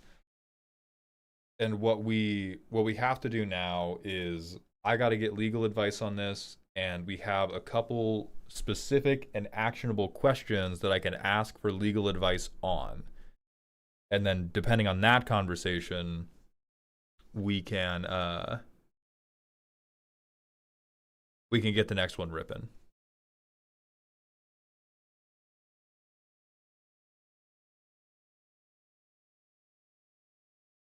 Excellent. I like it. I'm going to hit the manual ad break, use the bathroom, and I think we play some games.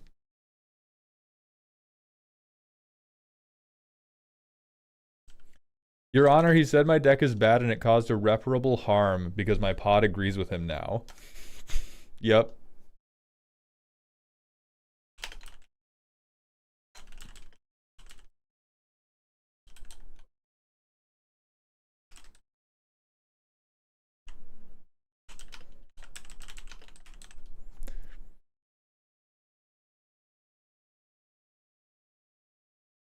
Okay. A poll has begun. I will be right back. Thank you all for your patience. Correct, Azamar. We want to be fully legal. We don't want to be like, we don't want to be Better Call Saul. I could technically defend this in court. We want to be like, nope, this is a totally legal thing. I have zero worries about doing any of it. I can pump as much money into it as I want. I can pump as much advertising into it as I want. We are good. So I'm going to go pee. Poll on what game we play is currently going. When do you plan to announce the theme of the next contest? Probably this weekend. Yeah, we don't want to maybe go to court. We want to definitely not go to court. We want lawsuits against this competition to be laughed out of a law office.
Rose.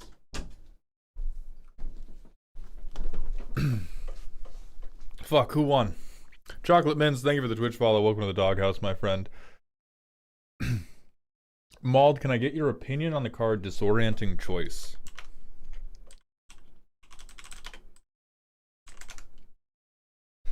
For each opponent, choose up to one target artifact or enchantment they control. For each permanent chosen this way, they may exile it. If one or more of the chosen permanents are still in the field, you search your library for that many lands, put them on the battlefield tapped, and shuffle. Perfect bracket 2 card. Potentially useful bracket 3 card. Dog shit anywhere above. I love anything that hits more than one thing. I am always and forever standing on my little soapbox of do not play 1-for-1s. Do not play 1-for-1s unless you are at like CEDH and you are trying to protect a combo win. If you are doing anything other than trying to protect a combo win, if you are trying to like mid-range, if you are trying to stomp people, stop fucking 1-for-1ing people. And so choice is great for that. And there's so many good good artifacts and good enchantments now that you probably have reasonable targets for everybody.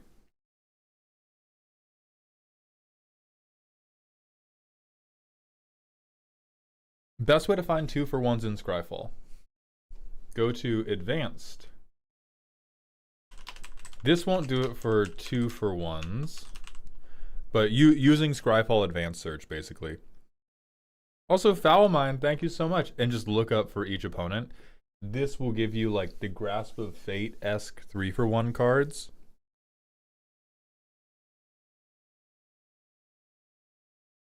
Oh, it's not giving me... Hold on.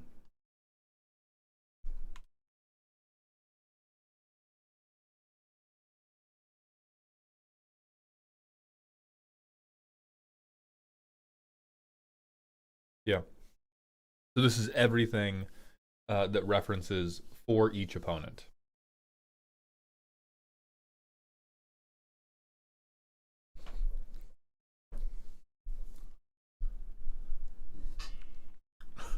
Mr. Hound, I want to apologize for referring to your swanky fit last stream as Douchebag Dan, when in fact the correct name for the guy in the meme template I was thinking of was Scumbag Steve, who did indeed have that shit on. Thank you, gamer.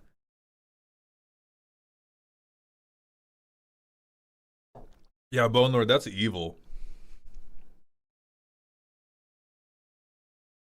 Yeah, let's do our customs, then we'll swap over to Medieval Knight Simulator. The outfit's here tomorrow. We're gonna get fucking deep in the RP tomorrow.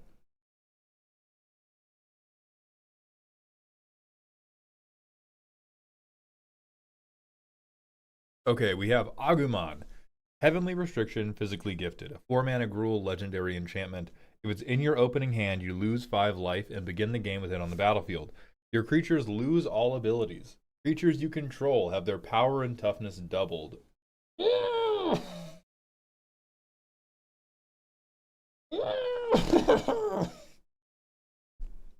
That's hot. That's really hot. Yeah, Leyline of Punch. Leyline of I kick you in the nuts.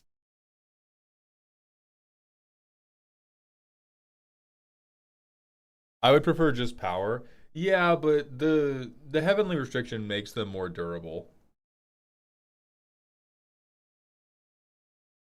Leyline of put your goddamn hands up. Yeah, that's sick.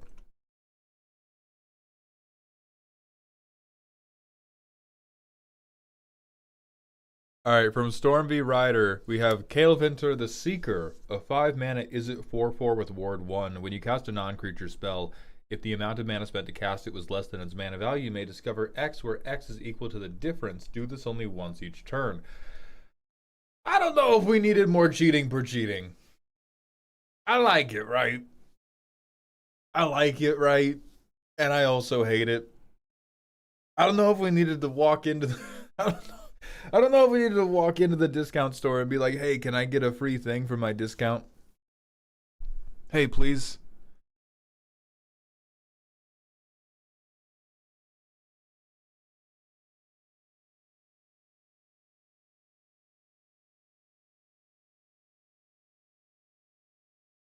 I think what I dislike about it most is the most likely way this plays is not I cast something for free and discover big.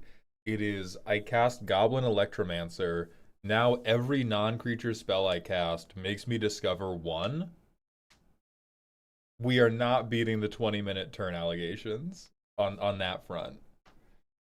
If you get big cost reduction, sure, but I think what probably happens, right, once each turn, but it's still every time I do it, like,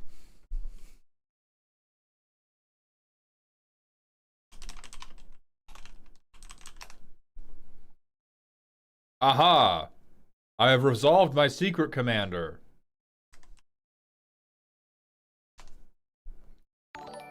All right, James, on your turn, I'm going to cast Impulse. This was cost reduced by 1, so I'm going to discover for 1. All right, Alex, on your turn, I'm going to cast Frantic Search.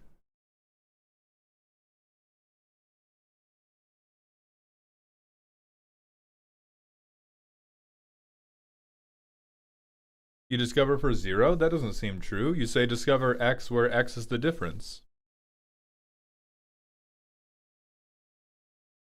And the difference would be 1 if I stick 1 cost reducer.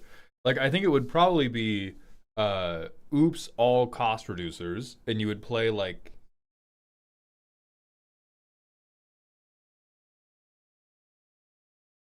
oops, all cost reducers, and you would hope to one day get it up to like 4 or 5. But we would just have like, yeah, this would be the Time Taker 8000, which bothers me. Okay, next from Elikman we have Alniul, the Twice Whisperer. This is a 4 mana, 4/4 with vigilance. They're teamier. Other creatures you control have vigilance. Once each turn, each instant and sorcery in your graveyard has Harmonize. The Harmonize cost is equal to that card's mana cost.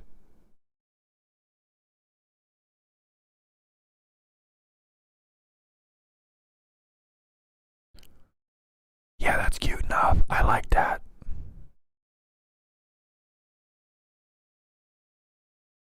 Yeah, it's not once each. You know what, Dragon Cat Band? How dare you? You should know better than to correct me just because I read a card wrong because I was focused on doing a funny voice. You diabolical piece of shit. But yeah, I'm good with this card. That was the second whisper. Idiots. Churlish. I like this Alec, man.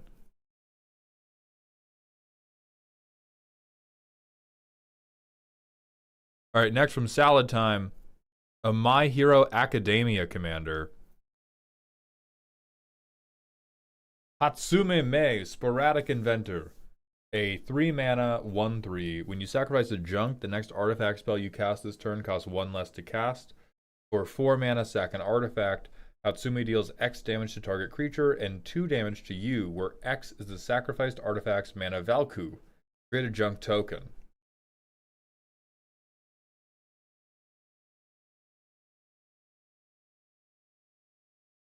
Low key, I think that Valkuid Awakening. Low key, I think that mana value is too high for something that is already hitting me. It is very cute. I worry we're gonna end up. No, we probably try to high roll into like a massive artifact creature. That's okay. I think it's too expensive. IMO. Maybe just like 1 less, but I think it's cool.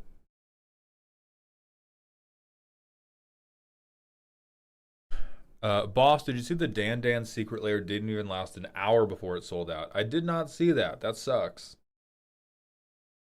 So annoying, every Secret Lair feels like I have to watch it instead of work to get product I want. I do think that blows. I think that is we had a conversation about this during the last Medieval Night Simulator stream. That is far and away the most frustrating part about the secret layer system. It could be it could be the best system for people getting product, and instead it is the worst system for people getting product because they're trying to force it to operate on FOMO. Worst for consumers, by the way. I understand this is working great for Hasbro, and I'm so happy that we care so much about their profits. Noob, I saw some. I'm not caught up with any totally new ones.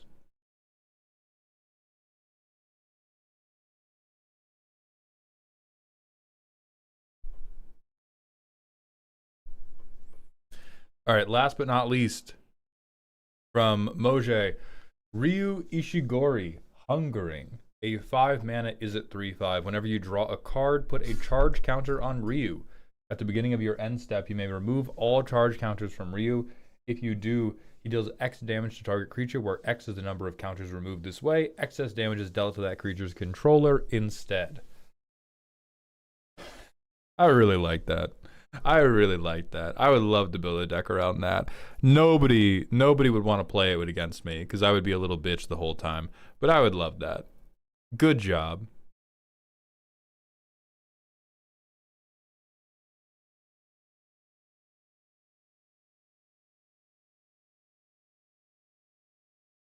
I have not kept up with any of the Riftbound spoilers today.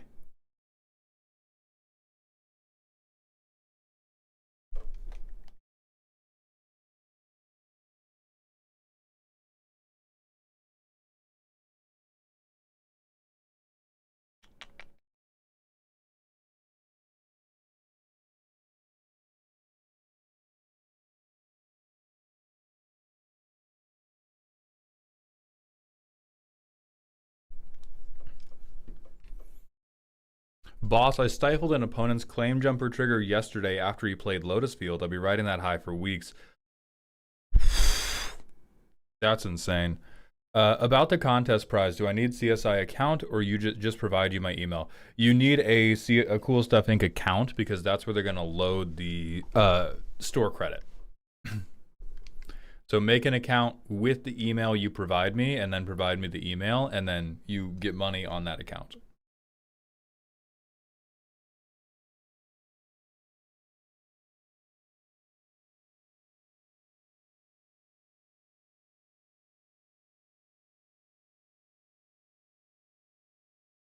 For Secret Lair, just make the first X customers get serialized, the first Y get it actually shipped in a reasonable manner, and the rest get it when the print run happens, and Secret Lair would be perfect.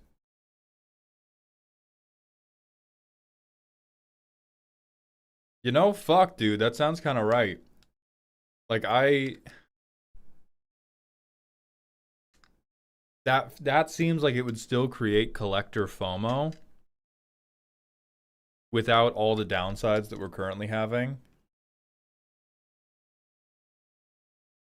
Lifebred says if it makes y'all feel better, I got robbed of my secret lair at Magicon Atlanta. That fucking sucks, Whitebread. We all feel bad for you now.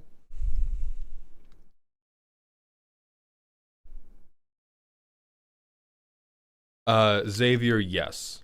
For next Sunday or Wednesday if you want it then. Dude, everybody's got a fucking trading card game now.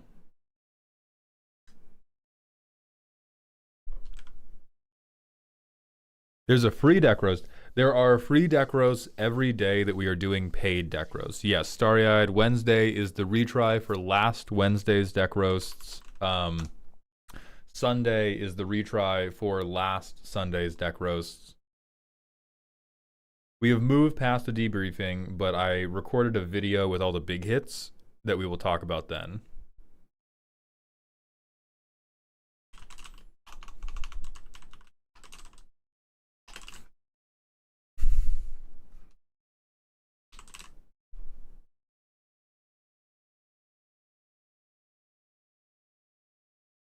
All right, so YouTube stream's going to go down, then come back up.